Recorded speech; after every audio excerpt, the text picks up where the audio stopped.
I started out in the corporate world. I worked for Adidas and Teva for about 15 years, selling shoes. I read the 4-Hour Workweek. It changed my life. I realized in my late 20s that I didn't want to exchange my time for money forever. I wanted to own my calendar and I wanted to have financial freedom, travel and do the things that are important to me. What I learned from that book was I needed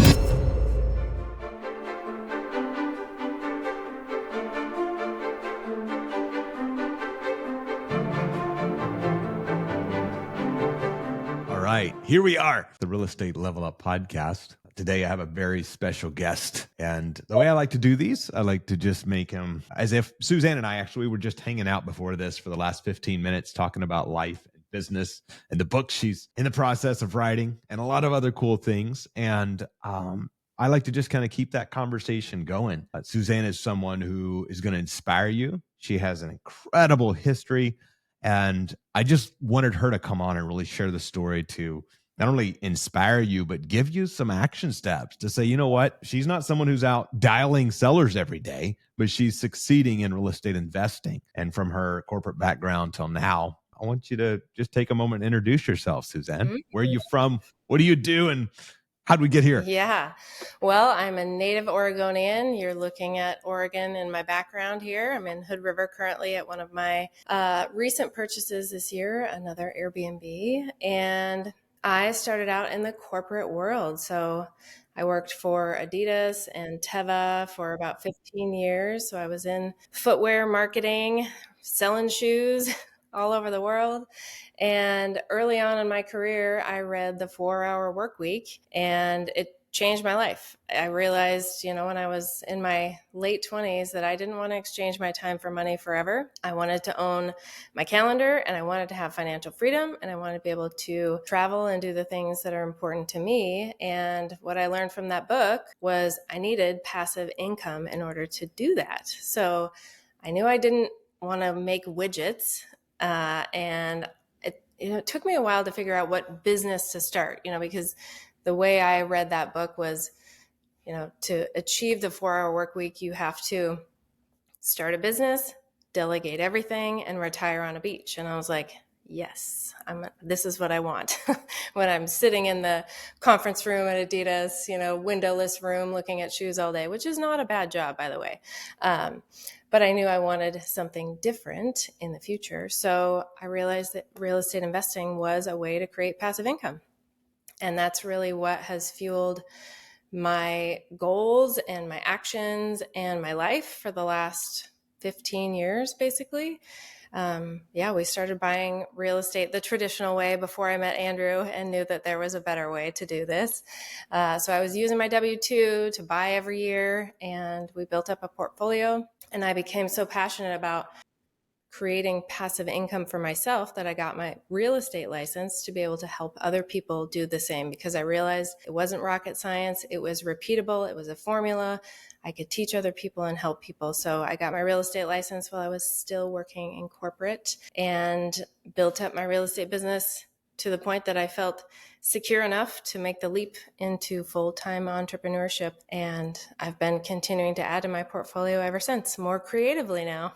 I love that. And thank you for sharing, because, Suzanne, as people come in and listen to this, some people listening to this are maybe brand new, trying to get their first deal, and they're going, where do I begin? And then somebody else is on here, and a lot of times we'll have people who are maybe working a good W-2, maybe even done a few deals, except they're going, there's more. And I want to ask you, because it wasn't always that way, I want to get into a little bit of the marathon life and the Adidas life and a little bit of all the things background, but just kind of explaining everyone where you are right now. What's life look like traveling the world? Because you're gone. I think you're gone more than you're in the U.S.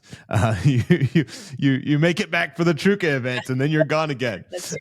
So what's life look like for you and Bill right now? It looks like what we dreamt about 10 years ago when we started our journey.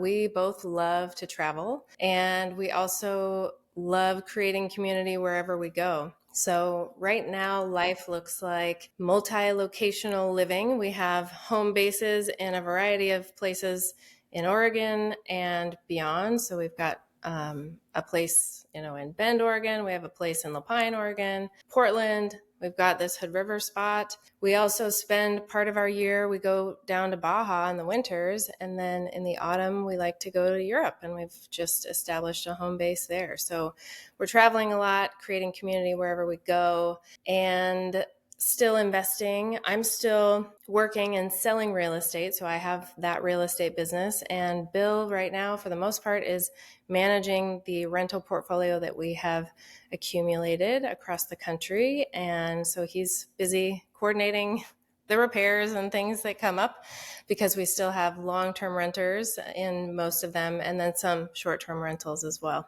So, if you don't mind, before we get into the personal life a little more, the traveling and the fun things you get to do, um, I want to hear, because a lot of times I remember when I started, and it's like I would see someone like yourself who is crushing it, and it felt like a dream, right? Which I know it used to feel like that to you, and I want to talk about how we got from here to there. But you've mentioned Bill a couple of times already. Bring everybody up to speed, who Bill is, and the way that I've seen him add so much to your life and you to him. Your relationship's beautiful, but just bring everybody up to speed on that. Well, thank you.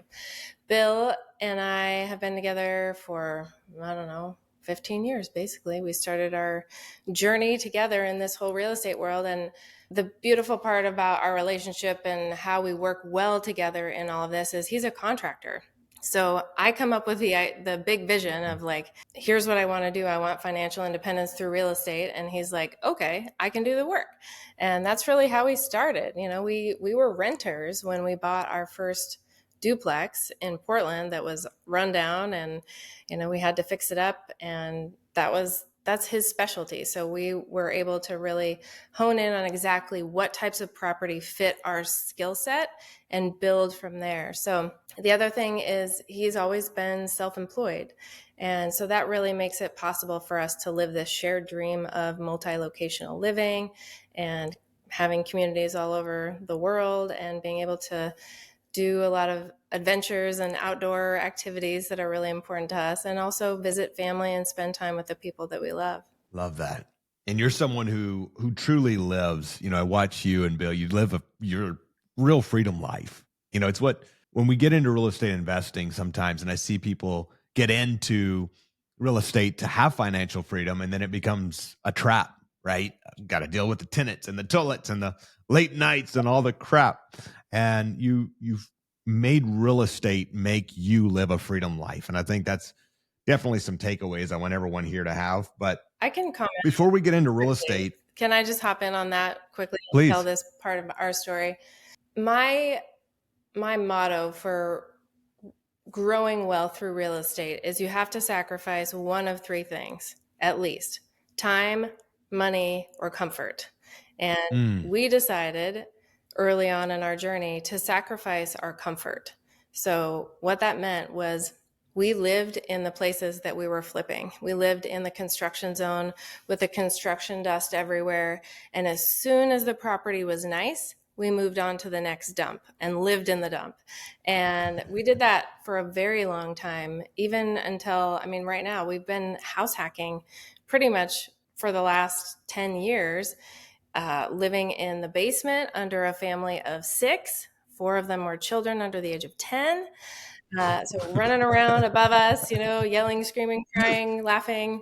And, even up until today, we live very simply, and we choose to. We could, live in a fancy house if we wanted to, but the way that we have structured our lives, it's more important for us to have little home bases and be able to do this annual circuit of different places versus having one big space that we feel like we have to maintain. So for us, it was a choice to live simply, and that's really what has helped to fuel our growth in our portfolio and the freedom that we experience today.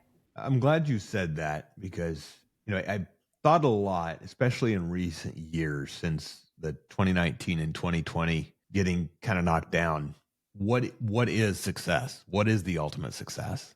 And it started taking me back to something my dad would always say growing up when people would ask him a question. Sometimes I would hear him make the comment, well, I'm rich, I got 6 kids and all of them are healthy. Yeah. And perspective, right? And something that you just described is a beautiful life. And I think it's exactly that, because many people are pursuing something that they don't know what they're pursuing. And you got clear on what it is that you wanted and started working toward that, and said the initial discomfort's cool, because I'm heading somewhere. Like, what was that like for you and Bill? Was it like a moment you guys are talking, you're like, we're going to be okay with this discomfort for now? Was it something that just kind of happened and you found yourself in this life, or what? It was pretty organic, I think. We bought a house on pre-foreclosure that was the nicest house we ever lived in, and we decided to fix it up and sell it, even though all of our friends thought we were crazy. It was what fueled the next few purchases. So one house Yeah. turned into 3, 4, 5 purchases. And to us, that was more important than having a big mortgage and a fancy house to be able to host friends and family when, occasionally. For us, it was just more fun and kind of an adventure. That's really, I think, what defines us is freedom and adventure. And so we've looked at the sacrifice of our comfort as a bit of an adventure. Although now I think we're at the point where, like, okay, we're ready for a new angle on this adventure. We're ready for a little more comfort here and there, and just sprinkling that back into our lives after living pretty minimally for a long time. Something a lot of people don't know about you. I actually didn't know this for quite some time, but you've ran 15 marathons, I have, including the Boston Marathon a few times. Am I correct? yes. So, what was that like, and how does the marathon mindset play into your real estate mindset? That it's a great analogy for real estate because it's a big goal to set to run a marathon, and there's a lot of training that goes into it, and there's a lot of mindset shifting and focus that goes into it. So for me, the way I started was somebody I knew was running a marathon, and I was like, huh, I wonder if I could do that. And so one day I just went out and I did my regular 3 mile loop 4 times just to see if I could do double digits. And I did it. And I was like, oh, okay, that wasn't so bad. I was sore the next day for sure after doing 12 miles, kind of off the couch. And from there, I signed up for my first marathon in Portland and joined a training group and just found it to be so rewarding. I met great people. I love the structure and the training, and just knowing that if I followed this formula, I would achieve my goal. And I did. So I finished my first one and I felt really good at the end. And I was like, oh, okay, well, that wasn't so bad. So it's kind of like the first investment property that I bought was like, oh, that wasn't that hard to create passive income. I'm going to do this again.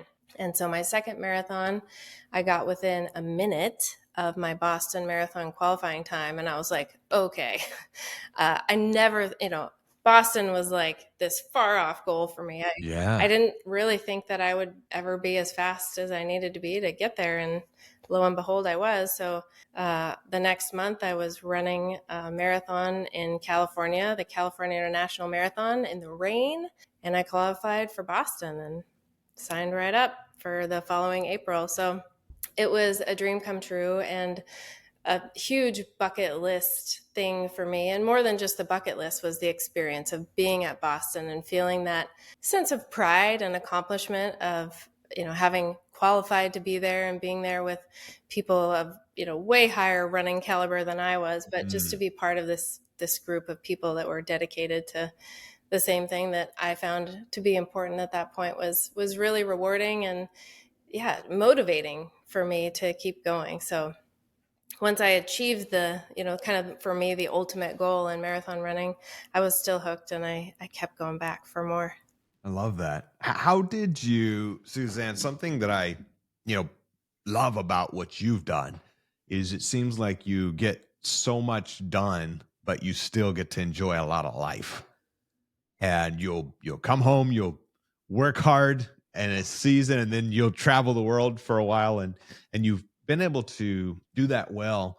Um, Working corporate, building real estate investing, running marathons. Like, how did you balance all that? Did it some suffer for other things? Did you just kind of become natural? What's that look like?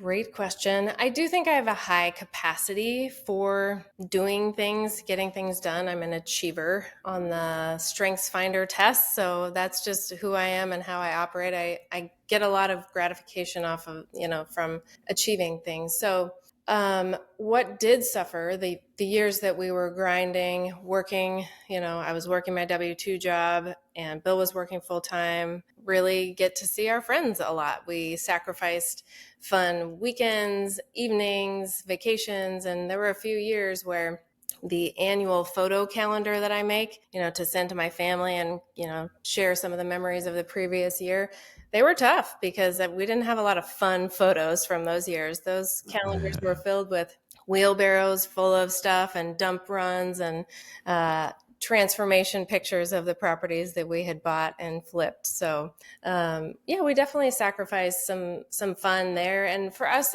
we've decided that we're comfortable with these really intense times of grinding and focusing, because we know that at the end of it, there's this time of relaxation and freedom and adventure and travel and all the things that really fill us back up.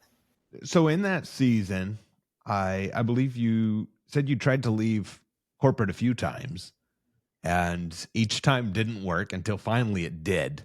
So what was that like? How did you try and fail at leaving corporate and then finally accomplished it? And what's that whole shift been like? Well, the first time I thought I was ready, I had gotten my real estate license. I left corporate, left Adidas, and started in real estate.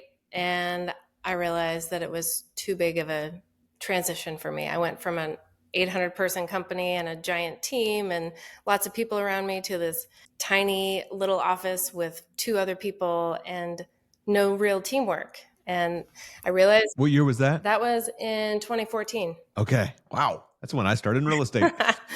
Yes. So that was really when I had the clarity that team was going to be super important for me to be successful. And I didn't know that until I failed and figured it out. So I went back to corporate and continued building my foundation. So building more assets, buying more real estate, using my W-2, doing the whole thing. And then I left Adidas again, but I went to another corporate job. During that time was COVID. We were working from home. Compared to my Adidas job, my new job was a walk in the park, and I felt like I had some extra time, so I built out my real estate business on the side. And sorry, I totally forgot what the point was with the question. No, all good. All good. You kind of taking us through that Oh yeah. season. Oh yeah. Okay.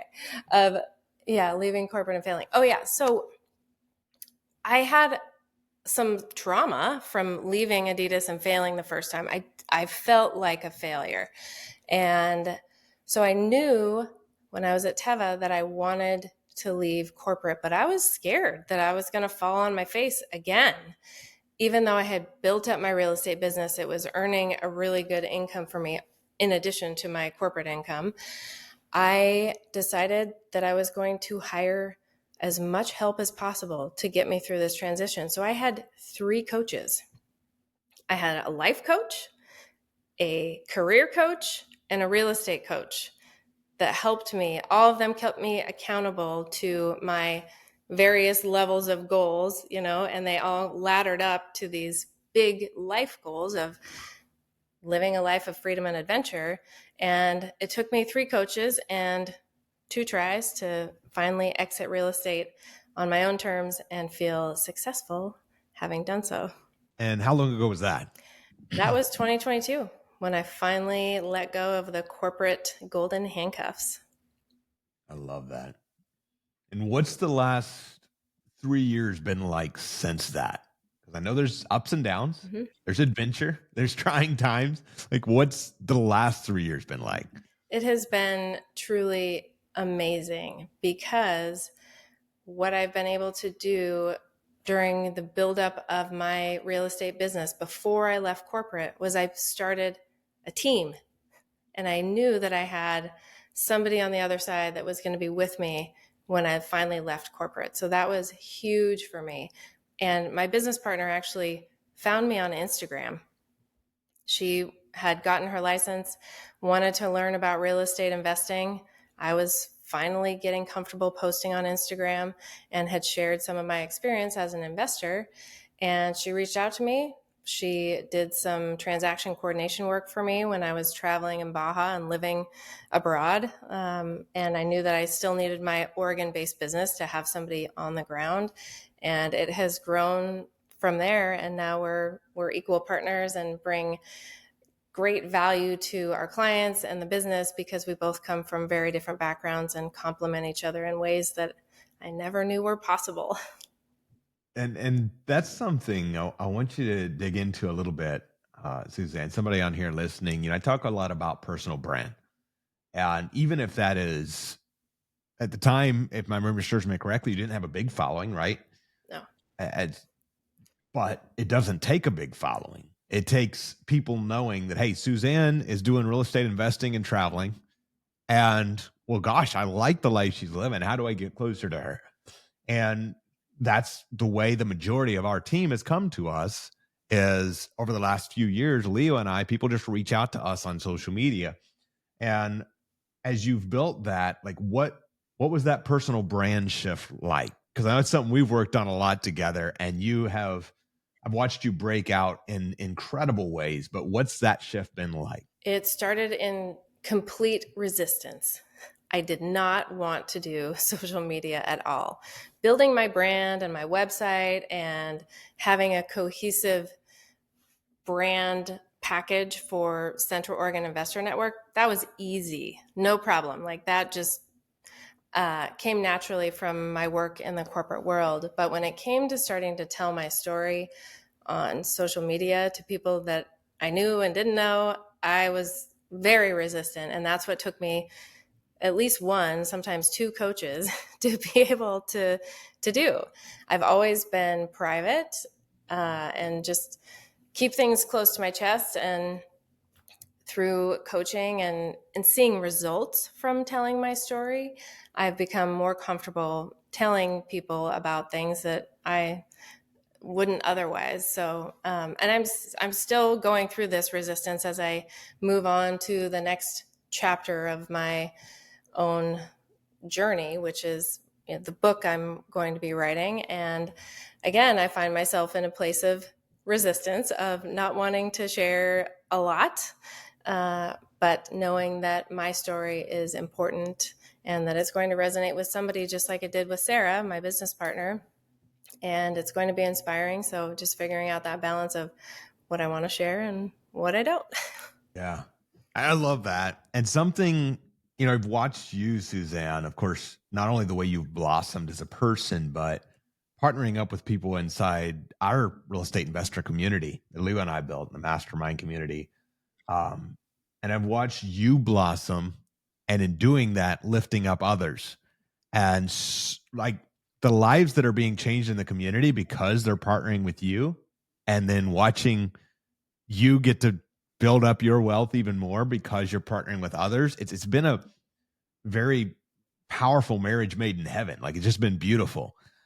Something I want to ask you though, you made mention to John that people often underestimate you because you're small in stature. And I know you mentioned that, and because I also believe something else was going on there, and I believe you used to underestimate yourself a lot.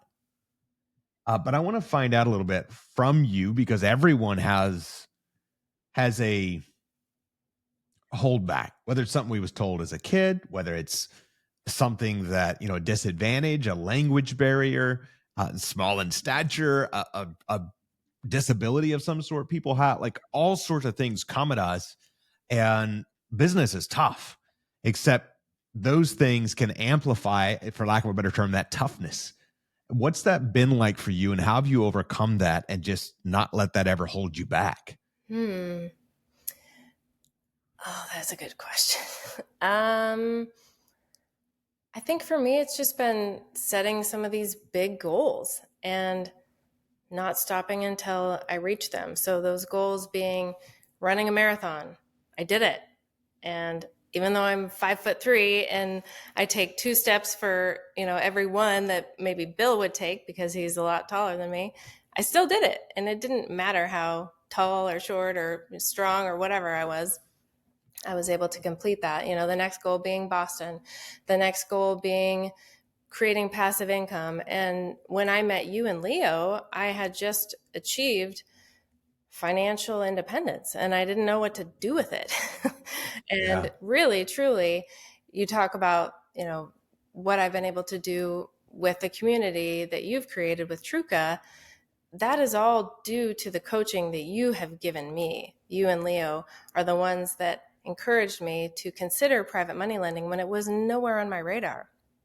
And so you've helped me to come up with the what's next for me once I achieved this goal that I thought was going to take a lot more time of financial independence. And now I can help other people and serve them and help them make more money and get more achievements and get closer to their goals through what I'm doing. So it feels like I'm able to serve in that way. And that's really rewarding to me.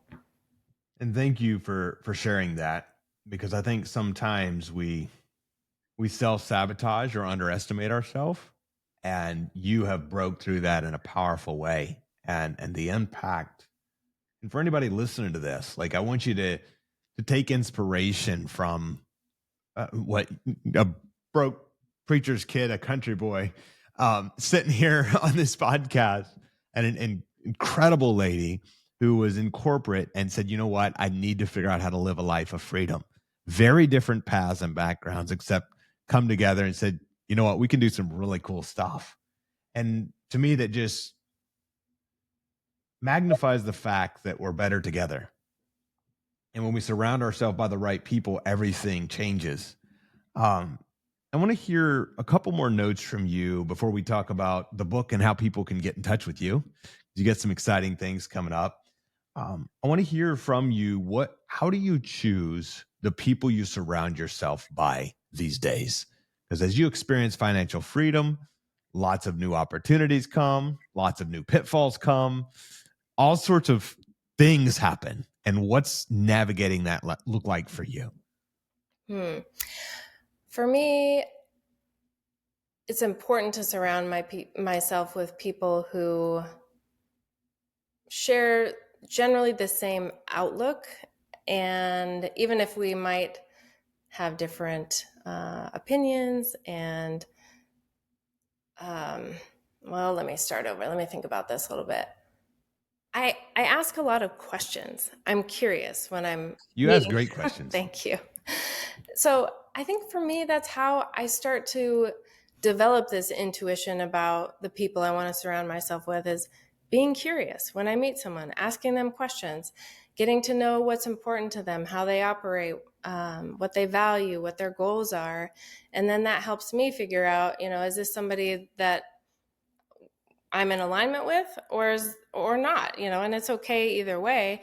And we were talking about it before the podcast of, the private money loans that I've done in the community. I'm delighted with every single person and every loan that I've made. And is it luck? Is it skill? I mean, before a year and a half ago, I had never done a single private money loan in my life. So, some of it was luck, but I think it's also just developing that sense for what works for me, what is in alignment with me and how I operate and what's important to me. And there have been people that have approached me for private money loans where I've said, I'm probably not the right fit for you, but here's somebody who could be. And that has served me well so far, and I'm grateful for the guidance that you've shared with me on doing that gracefully. Absolutely. That's good insight. Question for you. Somebody listening to this, and whether they're new to real estate, maybe they've been succeeding at real estate for a while and they're stepping into a new stage of life. What's the advice you have for them? How can they pull the wisdom from something they're really good at? Like you got good at marathons, you got good at corporate, you pulled that wisdom and that tenacity into real estate. You created financial freedom. What's a formula or a strategy of how they can pull wisdom from areas in their life that they're really good at and marry that with a vehicle like real estate that can give them financial freedom? My advice would be to invest in themselves through education and coaching, because having someone keep you accountable is the fastest way to achieving your goals. And I've already said it. I've hired 3 coaches at the same time to help me leave corporate. When I was marathon training, I hired a coach. I became a running coach. I don't even talk about that, but I wanted to learn how to teach other people to run marathons because I was like, oh, it's not that hard. It's a formula. Trying to do it on your own through YouTube videos and books and all that, like, I applaud people that have the tenacity to self-motivate and do the things that they're learning about. But what I've seen in my own experience as a real estate agent, as a marathoner, and other things that I've done is a lot of people get stuck in analysis paralysis by analysis. And having a coach, having a mentor, having a community supporting you is the fastest way to get where you want to go. And you have to invest in yourself. You have to have skin in the game to get it done. Because for me, when I have skin in the game, when I've paid for something, I'm going to use it. And I think Yeah. that's what's kept me going and achieving and motivated and doing the things that I don't want to do, like posting on Instagram. Now I have a social media manager that's like, Suzanne, get me your voiceover, get me your video. And just having somebody hold me accountable and tell me why I should be doing the things that I'm resisting doing has helped me to overcome that internal resistance and get things done and do the things that I don't want to do and turn them into things that eventually I do enjoy. Love that. So future paced me a little bit. You're writing a book, 2030, about 4 years away now. Um, and I asked this question because I was about to ask you, what's something you're trying to figure out in life right now at this stage? And I thought, I'm going to rephrase that. I'm going to ask yourself, you wrote the book, you're working on the book right now, an hour a day, Monday through Friday, right? I'm going to start texting you every day. I know, I need Um, just checking in on the book progress. it. Maybe not every day. Yeah, maybe every day. Try it for a week. See how it goes. So I'll text you and we'll check in on the book progress. But 2030, the book's crushing. You're helping people. You're continuing to build. You and Bill traveling the world. What's life in 2030? Life in 2030 is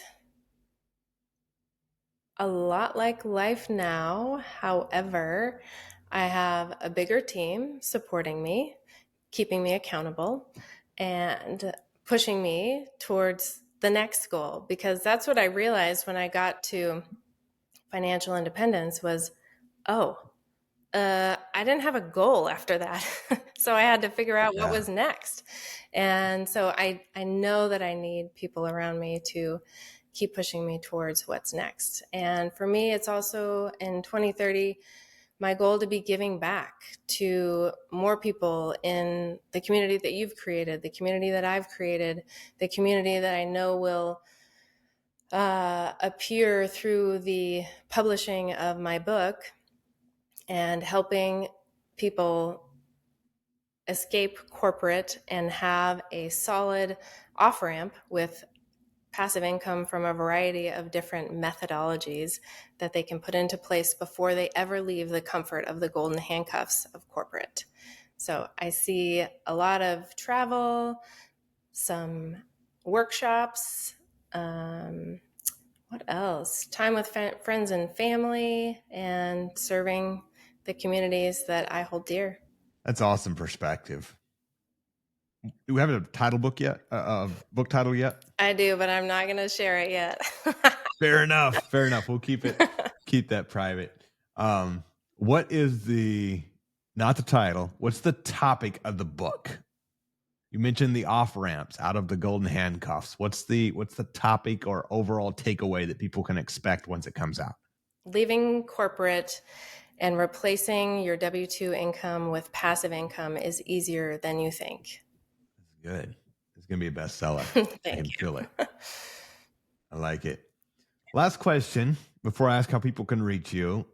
What do you hope many years from now that Suzanne, beyond business, that people remember about Suzanne? What do you want your legacy to be? Well, I have created a mission statement for myself way back in 2009 when I was doing my MBA, and it still holds true today with everything that I've done. And so this is my mission, to lead and inspire others on their quest for freedom and adventure. That's the legacy I want to leave. The writer downer. Probably going to want to rewind this and listen to that a couple more times. I got a feeling somebody's going to borrow that and make that their mission statement. That's powerful. How can people reach you, Suzanne? The best way to find me is on my Instagram, ironically enough. That's where I'm telling more of my story than anywhere else for the time being until the book is out. So you can find me on Instagram and Facebook at Suzanne Rose Moore. You heard it here. And I want an autographed copy of the book when it's available. You got it. I love that. Good. Any final words you want to share with everyone? I just appreciate the opportunity to share my story and to learn from both you and Leo, and appreciate the community that you have built and the opportunities that you've helped me see in myself that I didn't see until I joined and met the two of you. So thank you for propelling me forward and giving me the next goal that I needed to create and beyond. So I'm appreciative and so grateful that I found you and that we're working together. Thank you for that. And I think for everyone listening, this is one of those podcasts you'll probably listen to more than once because there's so much wisdom in here, and learning from someone who has been through the life that Suzanne has. But more importantly, what struck me about Suzanne and my desire for everyone listening to this to take away is the fact of, Suzanne, your heart to help others. You said something powerful, and I think everyone listening has a different level of success, except also a different version of what is success. And many times we expect success to be a destination, and instead it's a lifestyle. And I just thank you for exemplifying that. For everyone listening, I pray you take away inspiration. Go back and listen to this again. Follow Suzanne. Go watch her Instagram. It will inspire you. Facebook. Lots more good things to come. And we'll see you on the next episode.